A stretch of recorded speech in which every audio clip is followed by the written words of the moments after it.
After reading that God had told Noah that he was going to cause a great flood in order to obliterate all that he had created, and then we read that Noah did everything that God told him to do, the next verse tells us Noah came with his sons, his wife, his sons' wives into the ark, mipnei me hamabul, because of the waters of the flood.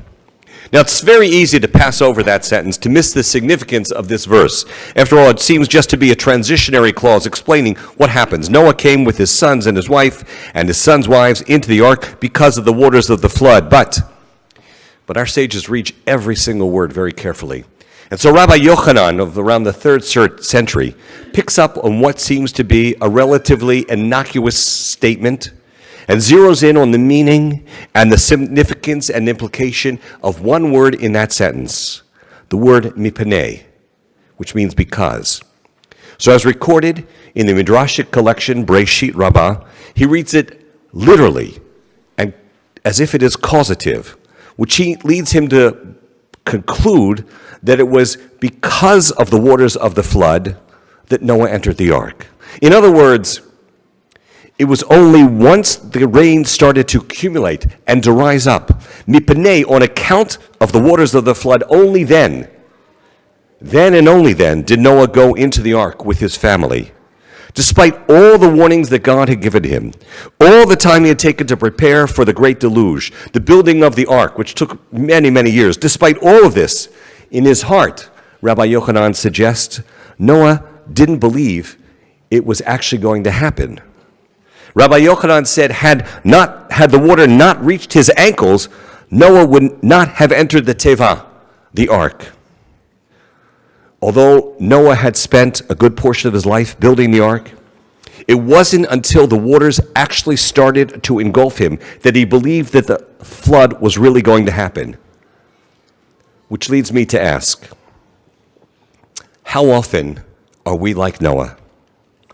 How often do we see sounds all around us and yet choose to ignore them and not heed signs of dire warning, of catastrophe? Now, I think about this commentary and in this context because I just returned the other day from a 3-day advisory board meeting in Israel of the Combat Anti-Semitism movement, of which I'm a board member, where we convened to discuss efforts to combat the disturbing rise in anti-Semitism, of which Kanye West and his stupid remarks are just the tip of the iceberg.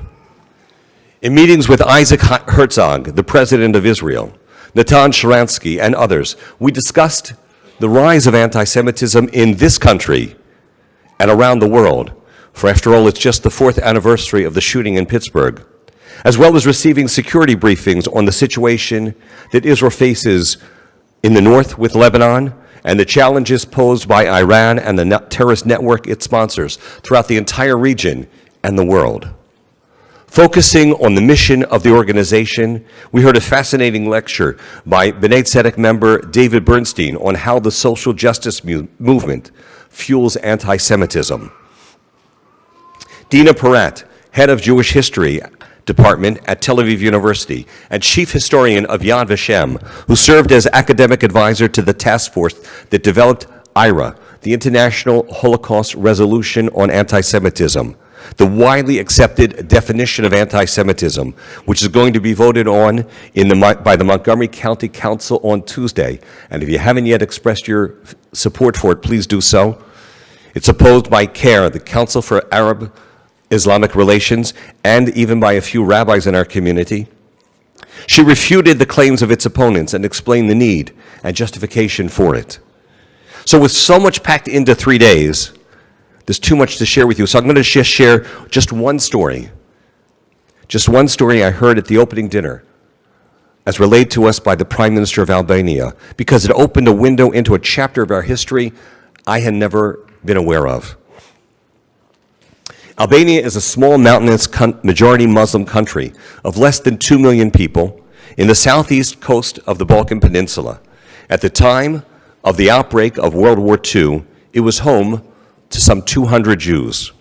When the war ended, with Jews from surrounding countries such as Greece, Serbia, Yugoslavia, and elsewhere, fleeing and finding refuge in Albania. At the end of the war, it had not 200 Jews, but 2,000 Jews, making it the only country in all of Europe to have more Jews after the war than it had prior to the war. Following the German occupation in 1943, the Muslim and Christian population joined together to defy the Nazis and refused to comply with orders to turn over lists of Jews residing in the country. Instead, they helped to hide them. Various governmental agencies provided many Jewish families with fake documents that allowed them to intermingle among the rest of the population. Jewish children were provided false names and ID papers so that they would be able to attend schools mixed with others. Now, the Albanians not only protected their Jewish citizens, but when it was under Italian occupation, they provided sanctuary to Jewish refugees who had arrived from other countries and who faced deportation to concentration camps. But here's the extraordinary story. At the opening dinner, Edi Rama, the Prime Minister of Albania, told us the following. In one of the towns where the Nazis had demanded that Jews be turned over so that they could be deported to concentration and death camps, the director of this particular hospital ordered that all patients of the hospital were to be removed from the hospital. He orchestrated an operation then which moved the patients to other places around the city and then saw to it that the town's Jews were all brought in and that the hospital beds were filled with them. Outside and all around the hospital, they posted signs which said, "Warning, patients with highly contagious, deadly disease inside, stay out." And they did. It worked. The Nazis' soldiers did not enter. The Jews who were there were all saved because of this courageous act. Now, the Prime Minister added to this amazing story by saying, as amazing as this story is, what's really remarkable is that none of the patients who were moved, none of their families, none of the people who worked in the hospital breathed a word about this to any of the occupying forces, which they could have easily done. It was an extraordinary act. And going back to my opening comments about Noah not entering the ark until he actually saw the flood, the Kedushat Levi suggests that Noah was reluctant and hesitant to enter, not because he didn't believe that the flood was about to come, but because he didn't believe in himself. And that's why he froze and didn't act right away.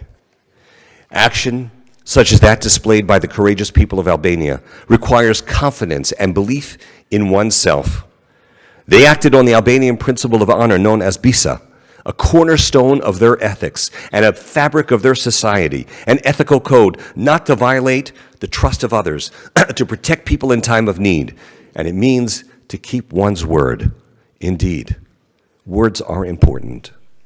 Now, the word teva, which means ark, and which is so central to our Torah portion today, which Noah went to build, doesn't only mean ark. The word teva also in Hebrew means word.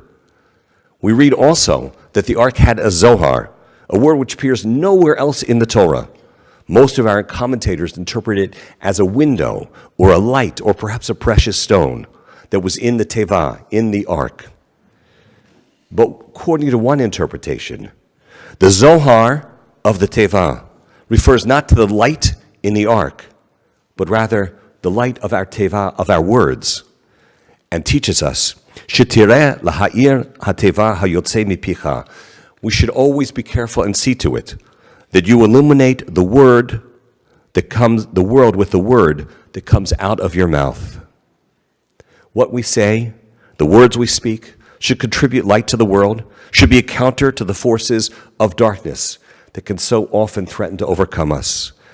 Zohar ta'aseh teva. Each of us, in our own way, can add light and bring understanding to the world, because by speaking words of encouragement, of kindness, of respect, we can change the very milieu of the world we're in. The words we speak contribute to and create the society we live in. They can lead to acts of compassion or of acts of hatred and intolerance. Those whose words are hateful generate darkness, mistrust, and ultimately lead to violence, as manifested in the violent intrusion and attack yesterday on Paul Pelosi, husband of Speaker of the House Nancy Pelosi. We should realize the consequences of the words we speak. Working towards a society that repudiates hate and hateful words and hateful acts, where anti-Semitic words and anti-Semitic acts are not accepted. For as has been said so often, words have consequences. They lead to actions. And so as we hear the story of Noah this day, and of the Teva, of the ark, and of the brave people of Albania, and the power of words, may we be among those whose words bring light to the world. For this is humanity's greatest hope. And let us say, Amen.